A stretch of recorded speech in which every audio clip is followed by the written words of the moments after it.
Magandang bahay. Samahan niyo kaming itayo ang pangarap namin na cafe. Ito nga pala yung mini shop namin na i-convert namin into cafe. Mga branded items to katulad ng cap, shoes, mga dresses and shirts na binibili namin abroad. Japan, Korea, yan. Pero sa ngayon, naisip namin na i-convert muna ito into a cafe.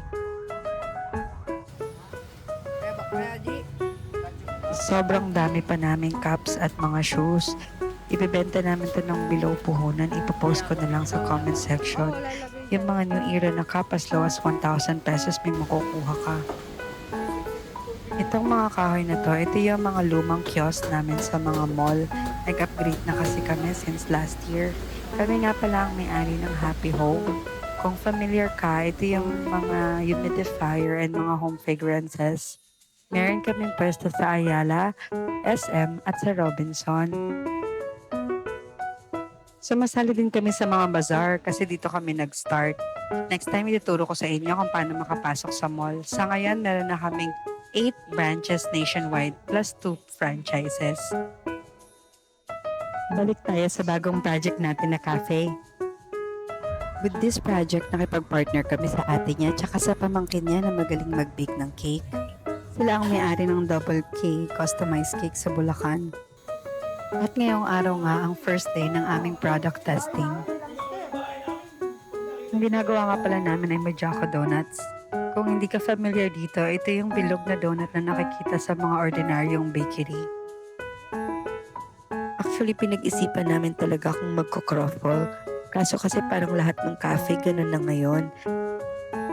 Kaya biglang naisip ko yung Majako kasi nung bata ako, sobrang napapasaya ako nito. Tapos ang mura pa niya. At ito yung gusto kong maging signature brand namin. Yung hindi masyadong mahal pero totoong mapapasaya ka. Pero hindi pa ito yung gusto namin texture kaya mag-schedule pa kami ng second product testing.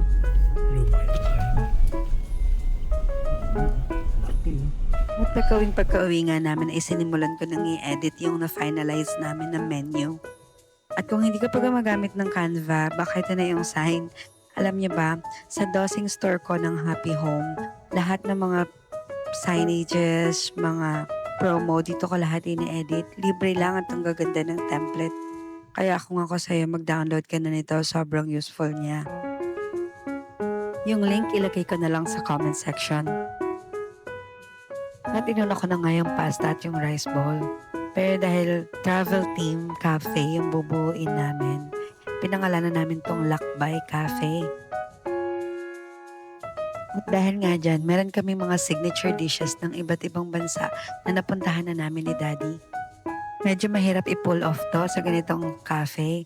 Pero dahil nga dati na kaming nagnegosyo ng catering, sa tingin ko ay kakayanin naman namin. Kaya pagtapos nga niyan ay naglista na rin ako ng mga ingredients.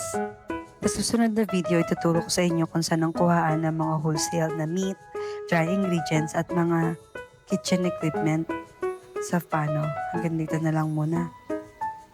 I wish you all a happy home. See you sa next video.